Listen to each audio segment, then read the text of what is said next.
E aí, nação tricolor, fala família Tricolaço FC, sejam muito bem-vindos, bem-vindas a mais um vídeo do canal. Felipe Sandri na área. Acabou agora, alguns instantes atrás, Atlético Goianiense 1, São Paulo 2. São Paulo vence a primeira no Campeonato Brasileiro, fora de casa, 15ª rodada. O São Paulo precisou aí de não sei quantos jogos fora de casa para vencer a primeira.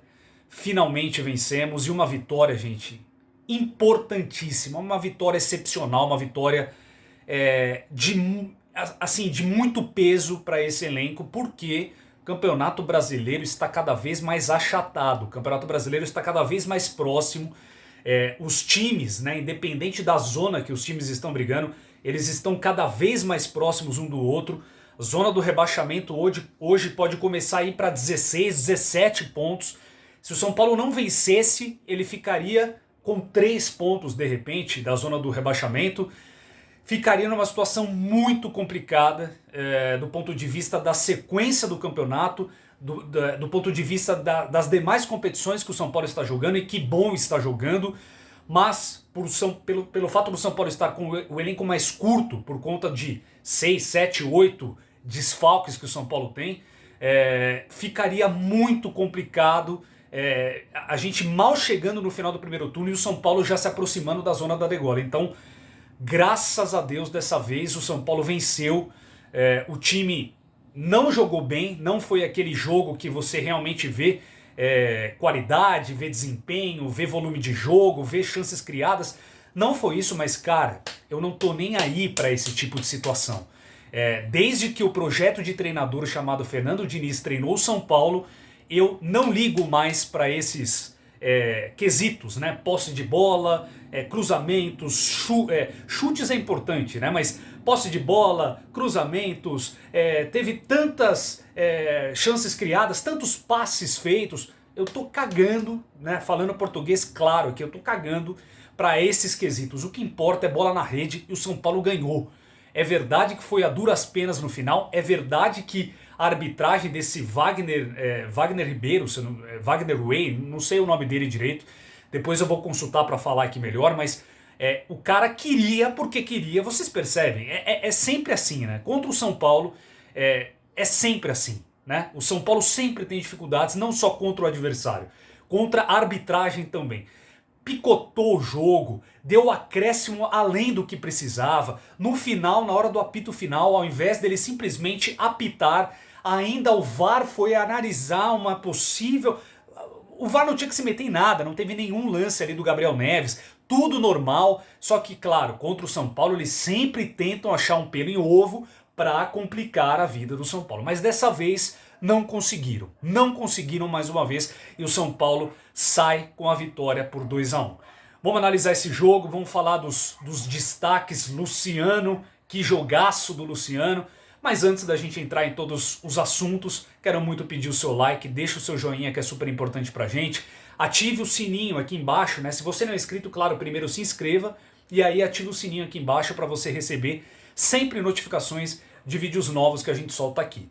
Bom, gente, o Rogério Ceni escalou o São Paulo no 3-5-2, mais ou menos, né? Com Jandrei no gol, Diego Costa, Miranda e Léo. É o trio de zaga titular e que, se aguentar, vai ter que jogar todos os jogos aí, por causa da ausência do Arboleda, porque a gente não tem outro jogador zagueiro à altura, né? Tem o Luizão e Beraldo, mas são dois jovens que podem entrar no decorrer da partida e não como titular. Então esses caras vão ter que ter um físico daqueles para aguentar a maratona de jogos, ou o Rogério vai ter que mudar um pouco o esquema tático para algumas partidas. Por exemplo, na Copa Sul-Americana talvez ele mude, né, para não utilizar 3 zagueiros novamente, para dar o descanso pelo menos para um deles. E aí nas alas ficou Igor Vinícius e o Wellington, que começou jogando dessa vez. No meio ele foi sem nenhum volante de ofício, ele foi com Igor Gomes, Nestor e Patrick, e na frente Luciano e Caleri. Primeiro tempo meio xoxo, São Paulo com muitas dificuldades de criação. O meio-campo do São Paulo não estava conseguindo produzir situações para os atacantes. Um jogo também muito de marcação, muito, enfim. E aí numa penalidade, né, uma penalidade clara, O São Paulo abre o placar com um gol de Luciano. Na ausência do Reinaldo, Luciano e Calleri são os dois batedores oficiais. E aí dessa vez o Luciano chamou a responsabilidade, está com a confiança em dia, graças a Deus, devido aos 2 gols na Copa Sul-Americana, né, no jogo lá no Chile contra a Universidade Católica. E aí o São Paulo sai na frente. Só que quando você mal estava comemorando, mal estava terminando de gritar gol, o Atlético Goianiense tem um pênalti daqueles mandrakes também, né? Eu sinceramente não consegui ver com a câmera do VAR o Diego Costa puxando o jogador do Atlético Goianiense. Sinceramente eu não vi. Pode ser que tenha sido? Pode ser. Eu particularmente, na câmera que eu vi na transmissão, eu não vi.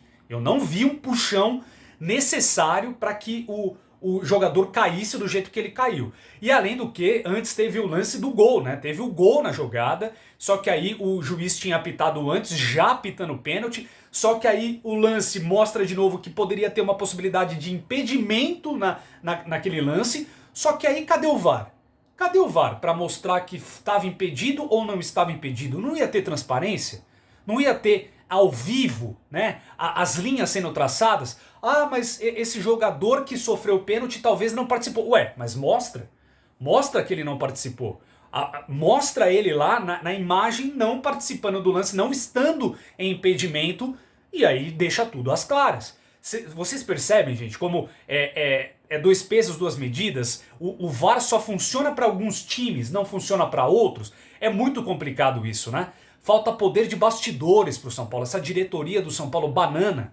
Falta poder de bastidores no São Paulo, porque isso era algo que deveria ser apresentado sim na transmissão.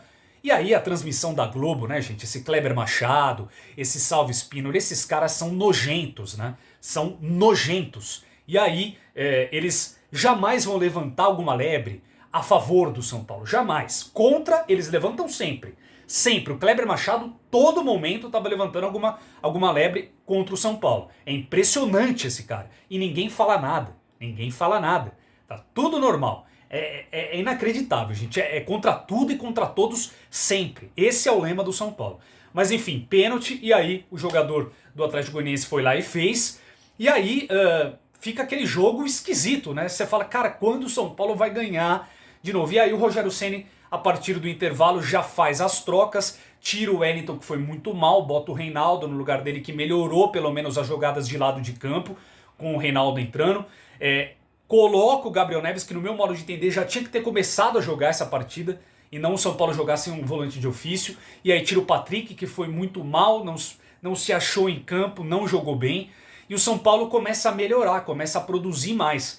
E aí, gente, numa jogada ali despretensiosa, um cruzamento que aconteceu, o jogador do Atlético Goianiense toca errado de cabeça, o Luciano estava em posição de impedimento, mas ele dá a oportunidade com o toque dele, gerando um novo lance, né, uma nova jogada, e aí o Luciano faz de pucheta um golaço de voleio, o nome que você quiser dar, meia bicicleta, um golaço, sendo que o Luciano antes, uns 2, 3 minutos antes, sentiu o joelho. Eu já botei a mão na cabeça e falei, cara, não é possível que esse cara vai se machucar de novo, agora que ele tá voltando a jogar bem. Mas não, ele preferiu ficar, falou que não, o Rogério já tava colocando o Rigoni em campo. Ele falou, não, eu vou ficar mais um pouco, e graças a Deus ele tomou essa decisão, que ele ficou e fez o gol da vitória. São Paulo 2-1. Gente, é uma vitória de alívio. São Paulo chega a 21 pontos. Era extremamente importante essa vitória, porque o próximo jogo é contra o Galo no Campeonato Brasileiro, lá no Mineirão. Um jogo extremamente difícil. Então, se o São Paulo não somasse pontos hoje, iria complicar demais essa sequência. Então, agora o São Paulo dá pelo menos uma aliviada, respiram com um pouco mais de alívio em relação à zona do rebaixamento e já começa a mirar novamente lá para cima, o G6 pelo menos. É isso. Vamos ficar de olho. Amanhã eu trago mais informações, desdobramentos desse jogo e preparação para a quinta-feira, que tem São Paulo e Católica no Morumbi, oitavas de final, jogo da volta. Vamos amassar esse time horroroso da Católica. É isso, galera. Obrigado pela audiência. Grande abraço a todos. Bom final de domingo. Vamos, São Paulo.